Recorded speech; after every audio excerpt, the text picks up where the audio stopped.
And since the first Cars, we've lost Paul Newman, right. George Carlin. Was it, hard to fill their shoes in this film? I think they got a sound alike for George Carlin and Paul Newman. It's Paul Newman.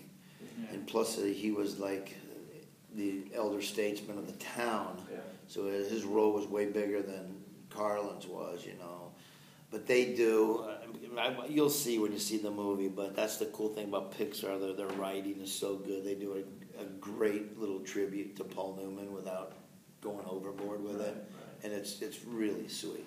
It sounds like you've seen the finished film. I'm just curious, in the production notes for Cars 2, they said this movie is probably the most technically complicated movie that Pixar has ever done. So with that in mind, having seen the finished film, can you talk about any particular scene that is a great example of that? And the second part to that question is Mater goes out of the country for the first time. I'm curious to know, what was your first trip out of the country and what that was like for you? Oh, well, the first half of the question is, yeah, it was tough. There's a lot of things in there that they hadn't done before that is awesome. So much to the fact I have seen the film, it wasn't completed yet. They didn't even have it done.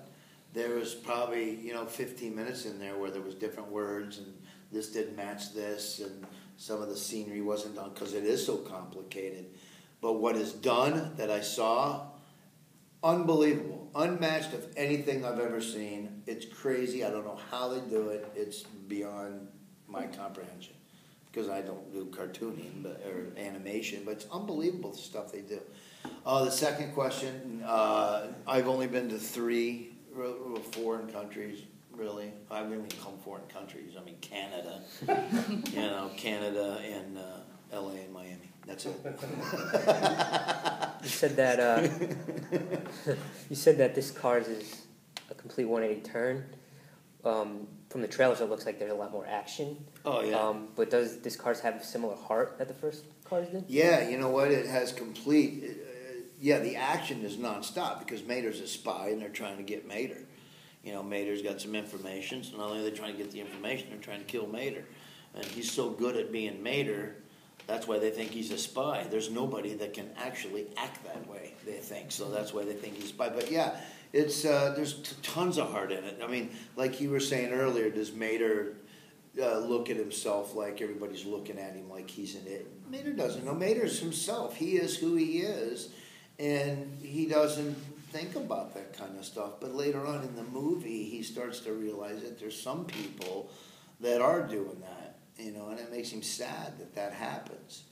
And so that's where the heart of the movie comes from. The heart of the movie comes from Mater and McQueen. McQueen thinks Mater's screwing up the race. And there's, believe it or not, there's just as much, if not more, heart in this movie than there was in the first one. And the first one was crazy.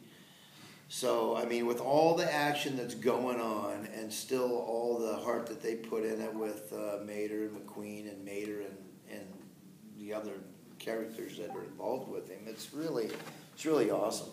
It sounds like he's an even bigger focal point in the second movie. Is he? Yeah, he is. I mean, I'm not going to take anything away from McQueen, but yeah, Mater's the shit. Coming from the world of... Pretty much, I mean, he really is. Look, certainly everybody's favorite character. Let's yeah, he's awesome. How can you not like the guy? You're a communist if you don't like him.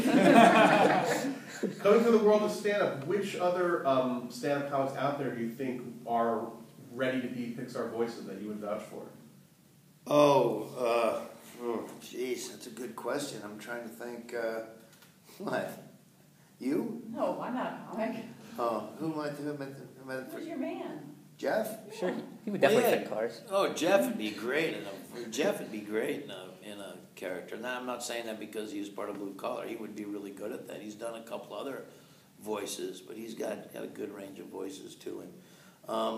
So he'd be good at that. There's... I'm not gonna. You know what? I got a lot of comedy friends. Fair. I don't want to name 3 and then have everybody else go, "Hey, dude, what the hell?"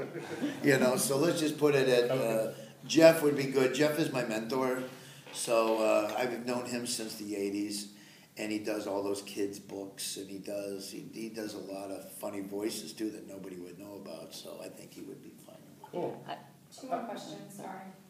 Thanks. I haven't seen the movie yet either, but it sounds like Mater, one of the things he gets upset about is that people are laughing at him and not necessarily with him. Right. So as a stand-up comic, do you feel that there's like a fine line between the two?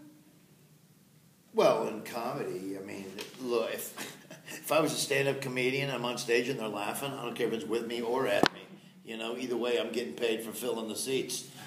Mater's not a comedian, so Mater definitely wants people to laugh with him while he's having fun, but he doesn't want to be laughed at because he hasn't done anything to deserve that. You know, but two different things altogether. As a comedian, I've always, you know, there's only one comedian that ever said, well, I don't know if they're laughing because it's funny or they're laughing because they're just laughing at me because I'm not funny. And I'm thinking, who cares? They're laughing. I mean, if you can go on stage and they're laughing at you full on for 60 minutes, you know, whatever puts them in the seats. Well, speaking of which, could you just quickly tell us about any of your upcoming projects? Yeah, you know what? All I ever wanted to do was dance. And so I've got this show I've written called Dance, Dance, Dance. And I don't know if you're pulling it on there. no, I'm kidding. I'm sorry. Any tall tales? There's tall tales. We're going to start doing some tall tales after this movie's over. We'll do some more Mater tales. As far as me personally, I'm in Tooth Fairy 2. Comes out in January for Fox Home Video. Are you playing Tooth Fairy? I'm the Tooth Fairy. Yeah, they figured The Rock was too in shape, so they got somebody else. He's retired his guitar and tights. Yes, he has. So that's the next project I have. Other than that, just touring and raising kids. That's about it. Well, quick question. I mean, Hopefully next year, towards the end of the year, I can say we're starting to do Cars 3. do you see yourself? You mentioned The Rock. I mean, the persona that you've created, Larry the Cable Guy persona. Do you see that perhaps, much like The Rock became Dwayne Johnson, you may do a film not as Larry the Cable Guy, or a project? You know what? If a project came up that I liked, I wouldn't mind doing it. You know, but yeah, I think that's a great similarity. You know, he came up as The Rock, and he wanted to be Dwayne Johnson. Mm-hmm. I got to tell you, I have way too much fun being Larry the Cable Guy. You know, and just like Dwayne Johnson and The Rock that was a character he created. He's not too far. I mean, he's still The Rock. Sure, yeah. To whereas when I'm doing my History Channel show, I come out of character a lot on that show. I'm still Larry the Cable Guy, but I'm coming out of character a little bit. Well, since Cable is, it's going to be Larry the Hulu Guy at some point. So you might have to. You know what? I don't even see it as cable TV anymore. I've been called Larry the Cable Guy for so long. I don't even think of it being about cable. I don't even know anything about cable. Are you kidding me? I don't know how to do coax. Thank you, everyone. Oh yeah, that's it.